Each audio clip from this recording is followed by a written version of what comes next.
My eyes met the distorted, pale face of the woman on the floor. Lauren's shrill accusations rang in my ears. Sister, if you didn't want a toast, you could have just said so. There's no need to pretend to be crazy to anger Mr. 7. Is this how you act as Nathan's wife? Are you trying to embarrass Nathan? The playboy's expression froze for a moment, then he suddenly realized something and stared at me with wide eyes. You're Nathan's legendary wife? I said nothing, just sat on the ground, my body and heart aching almost to the point of suffocation. The playboy reached out to grab my arm, but Nathan immediately seized his wrist.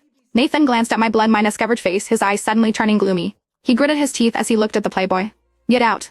The playboy was intimidated and had to leave, grumbling under his breath. Nathan, are you crazy? If I had known she was your psycho wife, I wouldn't have touched her.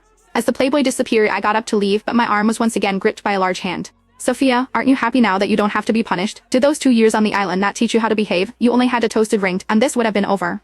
Why did you have to act crazy? You knew that when I asked you to toast I was trying to end this, didn't you? Are you that clueless?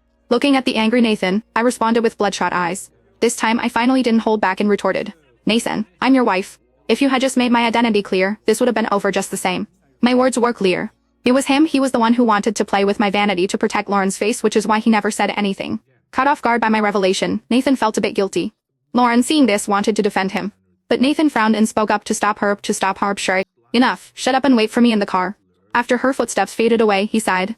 I'm sorry, but I still need to explain. I really didn't know what stuffing eggs meant. If I had known, I wouldn't have agreed from the start.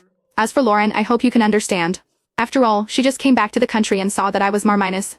Nathan stopped abruptly, but I could still guess what he was going to say. He wanted to say that Lauren was in a bad mood because she found out he was married, so she deliberately gave me a hard time and he wanted me to forgive her. Our eyes met, and Nathan seemed to understand the mockery in mine. He sighed again. Alright, I see you're hurt. I'll have the driver take you to the hospital. Lauren's not in a good state, so I need to check on her. We'll talk about this when I get back. Without waiting for my response, he added, although you didn't complete the task, I'll allow you to count this as one forgiveness voucher. With that, he turned and left. Watching his retreating figure, I touched my still bleeding forehead and burst into laughter. But I didn't care anymore. Just 2 more times, and once I've paid my debt, I'll leave. From now on, I won't suffer his mistreatment anymore. It was late at night when the driver sent me home. Nathan hadn't returned, and I didn't bother to ask. The next day, his assistant brought his gift to commercial property deeds.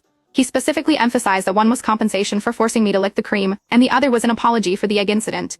Expressionless, I labeled the deeds with numbers 96 and 97, then carelessly stuffed them into the safe. The maid beside me smiled fondly. Mr. Nathan really dotes on you, ma'am. He's been giving gifts more and more frequently. I smiled without saying a word. She didn't know that these were just Nathan's compensations after hurting me each time. Looking at the safe full of property deeds, I knew I would be able to leave soon. But before I left, I just wanted to take one camera with me. It contained things I had to destroy.